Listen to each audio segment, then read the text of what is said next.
राजेश वर्मा है, एलजेपी के सांसद हैं और इस वक्त हमारे साथ मौजूद हैं। होली के रंगों में रंगे हुए हैं। इस बार की होली खास है। एक तो आप सांसद बनने के बाद पहली होली और दूसरा एलजेपी दफ्तर में ये पहली होली है। जी नहीं, बिल्कुल। जहां एक तरफ आज होली के रंग में सभी पार्टी कार्यकर्ता रंगे हुए हैं और उत्साहित होकर इसीलिए इस होली को ज़्यादा मना रहे हैं, क्योंकि ये हमारे पार्टी के संस्थापक श्रद्धेय रामविलास पासवान जी ने जिस कार्यालय की नींव रखी थी, वो कार्यालय जो बहुत दिनों तक हम लोगों से दूर था, वो पार्टी कार्यालय वापस मिला है। तो सभी पार्टी के कार्यकर्ताओं में उत्साह है और साथ ही साथ पार्टी ने बिहार में वापस से अपने अस्तित्व को जो है मजबूती से पाने का काम किया है। हमारे नेता जिस तरीके से न केवल बिहार बल्कि देश भर में उनकी लोकप्रियता है, तो हर एक पार्टी का कार्यकर्ता उत्साहित है और आगामी आने वाले विधानसभा की तैयारी के लिए यहाँ से शंखनाद भी कर रहा है। एक सवाल है, चिराग ने थोड़ी देर पहले कार्यकर्ताओं से कहा कि इस बार एनडीए की जब सरकार बनेगी बिहार में तो उसमें एलजेपी का रोल अहम होगा।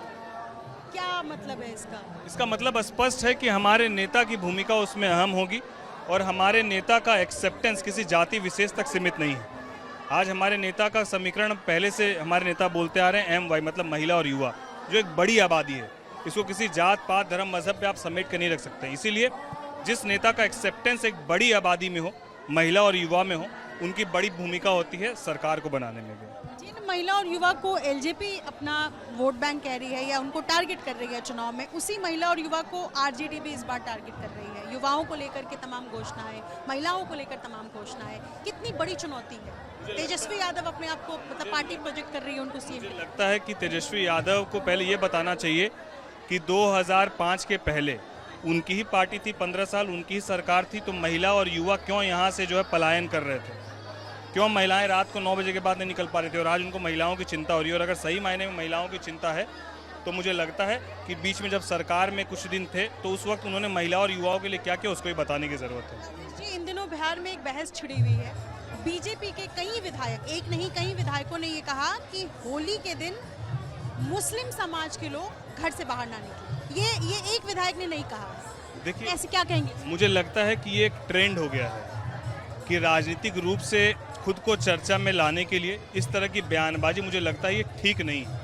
अगर हमको अपने आप को इतना ही स्क्रीन पर देखने का शौक है तो अपने क्षेत्र के लिए और विकास के मुद्दों की बातों को रखने की ज़रूरत है। इस तरह के कुछ एक लोग के कहने से मुझे लगता है कि इसमें कोई फ़र्क होने वाला नहीं है, क्योंकि ये पहली बार नहीं हो रहा है कि दो समुदाय के लोग एक साथ पर्व मना रहे हैं। पहले भी हुआ है, शांति सौहार्द के साथ हुआ है, फिर होगा। किसी व्यक्ति विशेष की टिप्पणी से मुझे लगता है कोई बहुत फर्क पड़ना नहीं। कि पार्टी इस तरीके के बयानों का समर्थन करती है। पार्टी के तमाम लोग, चाहे वो हिंदू हो चाहे मुस्लिम, एक साथ अभी इसी पार्टी दफ्तर में एक दूसरे को रंग भी लगा रहे हैं।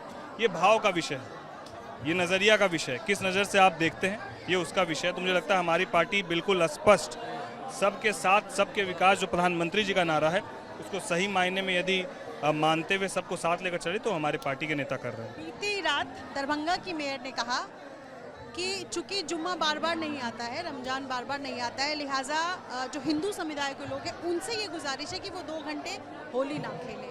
तो ये देखिए, चाहे वो इधर से हो या उधर से हो, किसी भी एक समुदाय को किसी खास त्योहार के दिन रोक देना, ये इसका क्या औचित्य है? क्या कहेंगे इस पर? बिहार के लोगों का बुद्धि विवेक बहुत ठीक है। चंद लोगों के बोलने पर, चंद किसी जनप्रतिनिधि के बोलने से उनके बुद्धि विवेकों को फर्क नहीं पड़ेगा।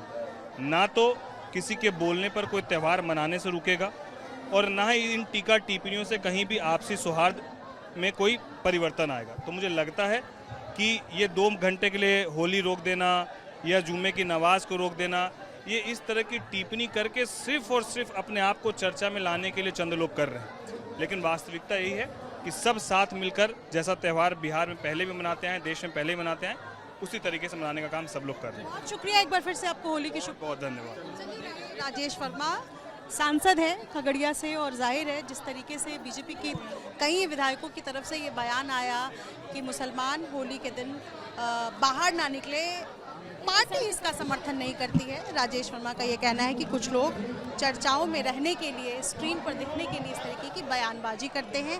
हिंदू मुसलमान एक है, एलजेपी इसे कहीं ना कहीं ढकने की कोशिश करते हुए नजर आ रही है। अपने सहयोगी विशाल राय के साथ निधिश्री, एबीपी न्यूज़ पटना।